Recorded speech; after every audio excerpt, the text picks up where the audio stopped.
안녕하세요. 건강한 노후 이야기의 김철수입니다. 올해 64세입니다. 오늘은 많은 어르신들이 궁금해하시는 주제를 다루려고 합니다. 바로 고기, 어떻게 먹어야 건강할까요? 고기는 끊어야 할까요? 아니면 계속 먹어도 될까요? 어떤 부위가 좋고 어떤 부위는 조심해야 할까요? 요즘 유튜브나 SNS를 보면 특정 고기를 절대 먹지 말라는 영상들이 많습니다. 삼겹살은 독이다. 목살도 위험하다. 양념 고기는 당뇨의 주범이다. 이런 말들을 들으면 뭘 먹어야 할지 혼란스러우실 겁니다. 저도 그랬습니다. 그래서 오늘은 과학적 근거를 바탕으로 어르신들이 실제로 실천할 수 있는 현실적인 고기 섭취 가이드를 말씀드리겠습니다. 이 시간이 끝나면 여러분은 고기를 두려워하지 않으면서도 건강하게 드실 수 있는 방법을 알게 되실 겁니다. 극단적인 금지가 아니라 똑똑한 선택입니다. 그럼 편안하게 들어주세요. 저는 2년 전까지만 해도 고기를 정말 많이 먹었습니다. 특히 삼겹살이요. 일주일에 서너 번은 친구들과 고깃집에서 소주 한잔하며 삼겹살을 구워 먹었습니다. 그게 낙이었고 유일한 즐거움이었습니다. 그런데 어느 날 건강검진을 받았는데 콜레스테롤 수치가 240, 혈압도 150을 넘고 있었습니다. 의사 선생님께서 식습관을 바꿔야 한다고 하셨죠. 처음엔 막막했습니다. 고기를 완전히 끊어야 하나? 닭가슴살만 먹어야 하나? 하지만 의사 선생님께서는 완전히 끊을 필요는 없다고 하셨습니다. 다만 양과 방법을 조절하라고요. 그래서 저는 공부를 시작했습니다. 어떤 고기가 정말 문제이고 어떻게 먹으면 건강할 수 있는지를요. 오늘은 제가 알게 된 사실들을 여러분과 나누고 싶습니다. 먼저 가장 많은 오해를 받고 있는 삼겹살부터 이야기해 볼까요? 인터넷을 보면 삼겹살은 절대 먹으면 안 되는 독이라는 이야기가 많습니다. 정말 그럴까요? 사실을 말씀드리겠습니다.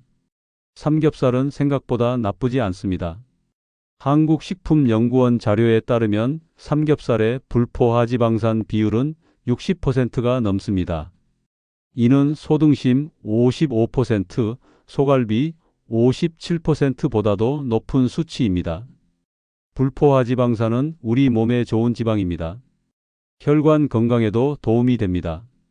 그럼 삼겹살은 마음껏 먹어도 될까요? 물론 아닙니다. 문제는 양과 먹는 방법입니다. 삼겹살 100g에는 지방이 30g 정도 들어 있습니다.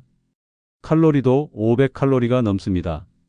만약 일주일에 서너 번 2인분씩 먹는다면 당연히 문제가 됩니다. 더 큰 문제는 함께 먹는 것들입니다. 삼겹살에 소주를 곁들이면 간에 무리가 갑니다. 간은 지방과 알코올을 동시에 처리해야 하는데 60대 이후에는 간 기능이 젊었을 때의 70에서 80% 수준으로 떨어집니다. 그래서 처리되지 못한 지방이 혈관에 쌓이게 되는 거죠. 또한 삼겹살을 숯불에 구우면 벤조피렌이라는 발암물질이 생깁니다. 이 물질은 담배 연기에도 들어있는 1급 발암물질입니다. 그럼 어떻게 먹어야 할까요? 첫째, 일주일에 한두 번 이하로 줄이세요. 한 번 먹을 때도 1인분, 즉 200g 정도만 드세요. 둘째, 술은 가능한 한 피하시고 마시더라도 소주 한두 잔 이하로 제한하세요. 셋째, 쌈 채소를 충분히 드세요. 상추, 깻잎의 식이섬유가 지방 흡수를 줄여줍니다. 넷째, 쌈장보다는 소금에 살짝 찍어 드세요. 쌈장의 나트륨이 문제가 될 수 있습니다. 다섯째, 밥은 적게 드세요. 삼겹살과 밥을 함께 많이 먹으면 혈당이 급격히 올라갑니다. 이렇게만 지키면 삼겹살을 완전히 끊지 않아도 됩니다. 저도 이렇게 바꾼 후 한 달에 2번 정도는 친구들과 삼겹살을 즐깁니다. 다만 예전처럼 2인분씩 먹지 않고 1인분만 천천히 먹고 소주 대신 물을 마시고 쌈 채소를 듬뿍 먹습니다. 그렇게 3개월을 지키니 콜레스테롤이 240에서 210으로 떨어졌습니다. 다음은 목살입니다. 많은 분들이 목살은 삼겹살보다 건강하다고 생각하십니다. 기름기가 적어 보이니까요. 하지만 실제로는 어떨까요? 목살 100g에는 지방이 약 19g 들어 있습니다. 삼겹살의 30g보다는 적지만 여전히 높은 수준입니다. 칼로리도 100g당 250에서 270칼로리로 결코 낮지 않습니다. 목살이 부드럽고 먹기 좋은 이유가 바로 이 지방 때문입니다. 적당한 마블링이 풍미를 주는 거죠. 그래서 많은 분들이 목살은 부담 없이 자주 드십니다. 하지만 일주일에 서너 번씩 목살을 드신다면 삼겹살을 먹는 것과 큰 차이가 없습니다. 목살도 삼겹살과 똑같은 원칙으로 드시면 됩니다. 일주일에 한두 번, 1인분 정도 채소와 함께 드세요. 저는 예전에 목살이 건강식이라고 생각하고 일주일에 3번씩 먹었습니다. 삼겹살보다 낫겠지 하면서요. 그런데 체중은 계속 늘었고 혈압도 내려가지 않았습니다. 목살도 결국 고지방 고기라는 걸 알고 나서 횟수를 줄였더니 확실히 달라졌습니다. 세 번째는 오리고기입니다. 오리고기는 보양식으로 유명하죠. TV에서도 건강에 좋다고 많이 나옵니다. 실제로 오리고기는 좋은 점이 많습니다. 불포화 지방산이 돼지고기의 1.7배, 소고기의 1.6배나 높습니다. 비타민과 미네랄도 풍부하고 필수 아미노산도 많이 들어 있습니다. 그럼 오리고기는 마음껏 먹어도 될까요? 여기에도 주의할 점이 있습니다. 오리고기에는 퓨린이라는 성분이 많이 들어 있습니다. 퓨린은 우리 몸에서 요산으로 변하는데 요산이 많아지면 통풍이 생길 수 있습니다. 특히 60대 이상 어르신들은 신장 기능이 약해져서 요산을 잘 배출하지 못합니다. 통풍이 있으신 분들은 오리고기를 조심하셔야 합니다. 통풍이 없더라도 일주일에 한 번 이상은 드시지 않는 게 좋습니다. 또한 오리백숙처럼 국물로 드실 때는 위에 뜬 기름을 걷어내고 드세요. 그 기름에 지방이 많이 녹아 있습니다. 오리불고기나 훈제오리는 양념과 나트륨이 많으니 양을 조절하세요. 네 번째는 양념고기입니다. 갈비, 불고기, 양념치킨, 떡갈비. 맛있죠? 달콤하고 부드러워서 어르신들도 좋아하십니다. 손자들도 좋아하고요. 하지만 여기에 함정이 있습니다. 양념에는 설탕과 물엿이 많이 들어갑니다. 일반적인 불고기 레시피를 보면 고기 700g에 설탕 4큰술, 물엿 2큰술이 들어갑니다. 갈비는 더 많이 들어가고요. 설탕 1큰술은 약 15지입니다. 4큰술이면 60지이죠. 이는 콜라 한 캔 반에 해당하는 양입니다. 당뇨가 있거나 혈당이 높으신 분들에게는 위험할 수 있습니다. 또한 양념에는 간장이 많이 들어가 나트륨도 높습니다. 불고기 1인분에 나트륨이 1000mg 이상 들어갈 수 있습니다. 하루 권장량이 2300mg인데 한 끼에 거의 절반을 먹는 셈입니다. 양념 고기를 구울 때 설탕이 타면서 아크릴 아마이드라는 물질이 생깁니다. 이것도 발암 가능 물질로 분류되어 있습니다. 그럼 양념 고기는 절대 먹지 말아야 할까요? 아닙니다. 명절이나 가족 모임 때 가끔 드시는 건 괜찮습니다.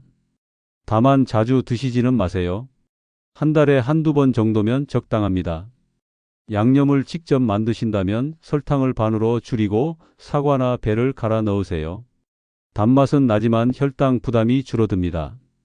시판 양념을 쓰신다면 양을 절반만 사용하세요. 양념 고기를 드신 날에는 다른 단 음식은 피하시고 채소를 많이 드세요. 자, 지금까지 4가지 고기에 대해 말씀드렸습니다. 여러분, 제가 드리고 싶은 말씀은 이겁니다. 어떤 고기도 절대 먹지 말아야 할 독이 아닙니다. 하지만 어떤 고기도 매일 마음껏 먹어도 되는 완전 식품도 아닙니다. 핵심은 균형과 절제입니다. 이제 실천 가능한 가이드라인을 말씀드리겠습니다. 첫째, 고기는 일주일에 3, 4회 정도가 적당합니다. 매일 먹지 마시고 이틀에 한 번 정도로 조절하세요. 둘째, 한 번 먹을 때는 1인분, 즉 200g 이하로 제한하세요. 예전처럼 2, 3인분 먹지 마세요. 셋째, 삼겹살이나 목살 같은 기름진 고기는 일주일에 한 번 이하로 줄이세요. 넷째, 가능하면 살코기 부위를 선택하세요. 돼지고기라면 안심이나 뒷다리살, 소고기라면 홍두깨살이나 안심이 좋습니다. 다섯째, 닭고기는 껍질을 제거하고 드세요. 닭가슴살이 가장 좋지만 퍽퍽해서 싫으시다면 닭다리살도 괜찮습니다. 여섯째, 생선을 자주 드세요. 고등어, 삼치, 연어 같은 등 푸른 생선이 특히 좋습니다. 일주일에 두세 번은 고기 대신 생선을 드세요. 일곱째, 고기를 먹을 때는 항상 채소를 곁들이세요. 쌈채소, 샐러드, 나물, 김치 등 식이섬유가 많은 음식이 좋습니다.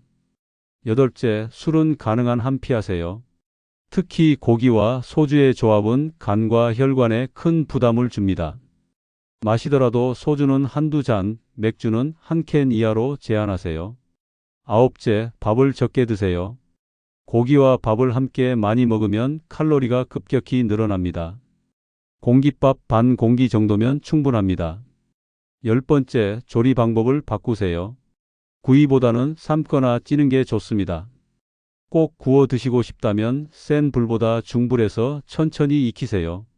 탄 부분은 반드시 제거하세요. 11번째, 가공육은 최대한 피하세요. 햄, 소시지, 베이컨, 육포 같은 가공육에는 나트륨과 발색제가 많이 들어 있습니다. 세계보건기구에서도 가공육을 1급 발암물질로 분류했습니다. 12번째, 국물 요리의 기름은 걷어내세요. 갈비찜이나 곰탕을 드실 때 위에 뜬 기름층을 제거하고 드시면 지방 섭취를 줄일 수 있습니다. 이렇게 12가지만 지키시면 고기를 완전히 끊지 않고도 건강하게 드실 수 있습니다. 그럼 어떤 고기가 가장 좋을까요? 시니어에게 추천하는 고기 베스트 5를 말씀드리겠습니다. 첫 번째, 닭가슴살입니다. 100g당 지방이 2g밖에 안 되고 단백질은 23g이나 됩니다. 퍽퍽하다는 단점이 있지만 올리브유에 살짝 구우면 맛있습니다. 소금, 후추만으로도 충분합니다. 두 번째, 등 푸른 생선입니다. 고등어, 삼치, 연어에는 오메가3가 풍부합니다. 오메가3는 혈관 건강에 아주 좋습니다. 일주일에 두세 번 드시면 콜레스테롤이 낮아지고 혈압도 안정됩니다. 간장 양념보다 소금구이로 드세요. 세 번째, 소고기 홍두깨살입니다. 지방이 적고 철분이 많아서 빈혈 예방에 좋습니다. 부드럽고 소화도 잘 됩니다. 양념 없이 소금만 뿌려 구우면 고기 본연의 맛을 즐길 수 있습니다. 네 번째, 돼지고기 안심입니다. 돼지고기 중에서 가장 지방이 적은 부위입니다. 단백질은 풍부하고 부드러워서 어르신들이 드시기 좋습니다. 삶거나 찢어 드시면 더욱 건강합니다. 다섯 번째, 두부와 콩류입니다. 고기는 아니지만 식물성 단백질이 풍부해서 고기 대신 드실 수 있습니다. 순두부찌개, 두부구이, 콩자반 등 다양하게 즐기세요. 마지막으로 제 경험을 말씀드리겠습니다. 저는 이 원칙들을 지키며 6개월을 살았습니다. 처음에는 힘들었습니다. 친구들이 고깃집에 가자고 할 때마다 거절하기가 어려웠고 1인분만 먹는 게 아쉬웠습니다. 하지만 한 달이 지나니 몸이 가벼워지는 게 느껴졌습니다. 세 달이 지나니 콜레스테롤이 240에서 200으로 떨어졌습니다. 혈압도 150에서 130대로 내려갔습니다. 체중도 5kg이 빠졌습니다. 가장 놀라운 건 컨디션이었습니다. 오후만 되면 졸리고 피곤했는데 이제는 하루 종일 활력이 넘칩니다. 아침에 일어나는 것도 한결 수월해졌습니다. 무릎도 덜 아프고 계단 오르기도 훨씬 편해졌습니다. 의사 선생님께서도 놀라워하셨습니다. 약을 줄여도 되겠다고 하시더군요. 여러분, 고기를 두려워하지 마세요.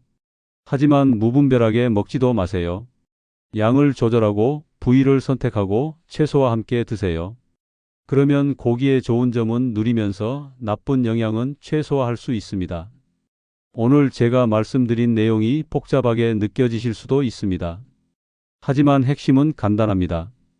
일주일에 서너 번, 한 번에 1인분, 기름진 부위는 줄이고 살코기를 늘리고 채소와 함께 술은 최소한으로. 이것만 기억하세요.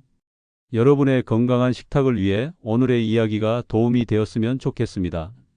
주변에 고기 때문에 고민하시는 분들이 계시다면 이 영상을 공유해 주세요. 구독과 좋아요도 부탁드립니다. 건강하세요, 여러분. 감사합니다.